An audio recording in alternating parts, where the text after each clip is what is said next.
Hi, welcome to my channel. If you're new, my name is Autumn, and in today's video, I will be showing you all the books I read in 2023. So let's get started.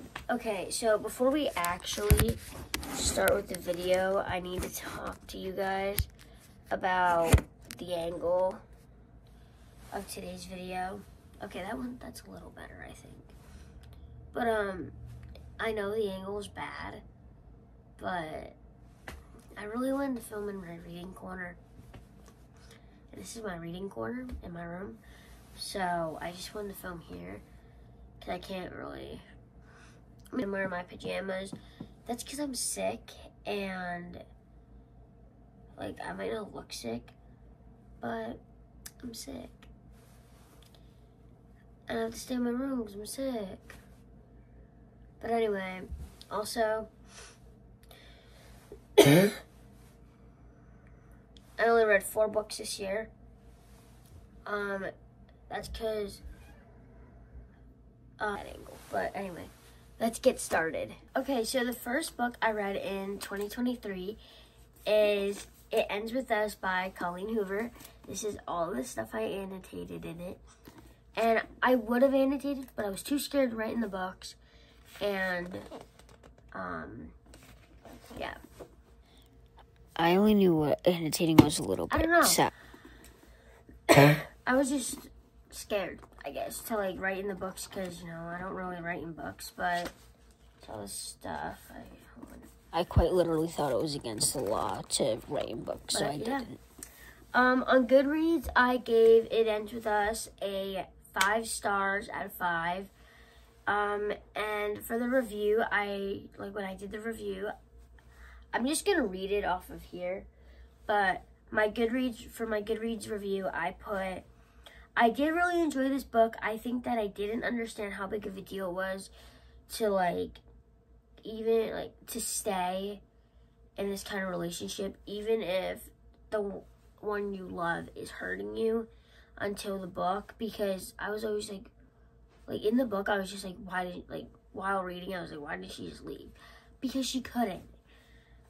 This book is important to me because it did teach me that once you get a closer depth look into a relationship, that isn't as easy to leave someone who is abusing you because you're fearing for your life. Like Lily was basically fearing for her life. And you don't want them to hurt you, or you don't want to regret leaving because you love them and you don't want them to kill themselves or anything. But now I understand, and I thank the book for that. I thank Colleen Hoover for expressing that.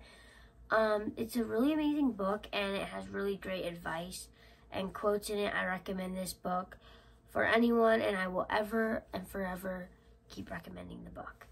Then the next book I read this year was the second book to the series, It Starts With Us. I did not annotate this book because it is my mom's book, and I didn't want to, and she told me I couldn't, because obviously it's her book. But on Goodreads, along with It Ends With Us, I did rate it a 5. I did give it a 5 stars.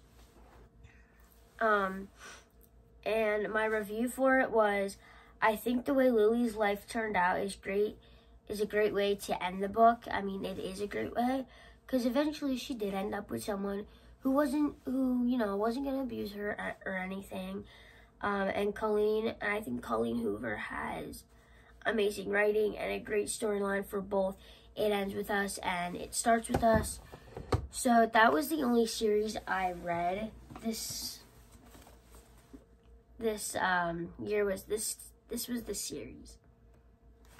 So I read after It Starts With Us was Poisoned by Jennifer Donnelly. I did annotate it. This is all and I did make little notes in here. I didn't even finish the book because I got bored of it. I got that bored. I don't want to be oh, her writing sucks. It doesn't suck. I'm not saying Jennifer's writing sucks. I'm saying it's not my kind of writing, I don't think. because, like, it didn't, like, it made sense, in some sense, it did make sense, and then in another, I was just like, wait, what? Why is this happening? Wait, that's how I felt while reading the book. So that's why I gave it 2 stars, and my review I put on Goodreads says, this book I gave 2 stars because, in my opinion, I just couldn't connect with the characters, and some of the book was boring and some wasn't. Like, there were parts where I was like, oh my god, I love this book. And then there were parts where, like, I don't ever want to read this again. I wanted more and expected more from it, and I didn't get it.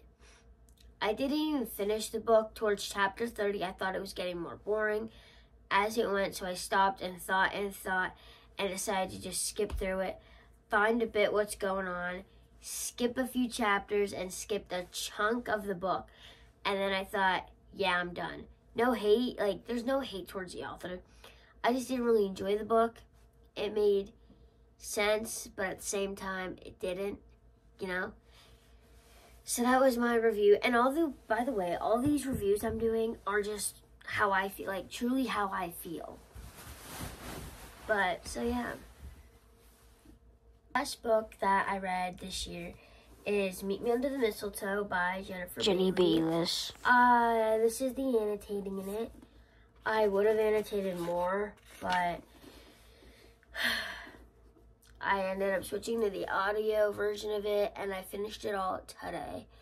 I gave this, on Goodreads, I gave it a 4 stars, and I'm going to read you my review. And for my review, I put, even though this book didn't really feel or give Christmas vibes, I still very much enjoyed this read. Like, I really enjoyed reading this book. I didn't even want to put it down. Like, I liked it that much. I was like, you know what? I don't even want to put this down.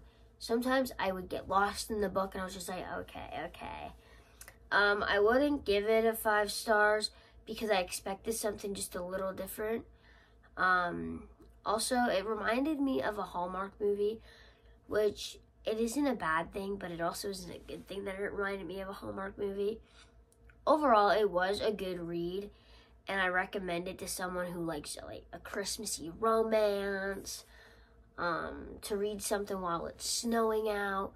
So, yeah. Overall, I did enjoy the book. Yeah, so. Alright, so that is the end of my video. I really hope you guys enjoyed, and I hope that you had a great Christmas, and I hope the new year brings a lot to you good. So yeah, I gotta get these 2 books.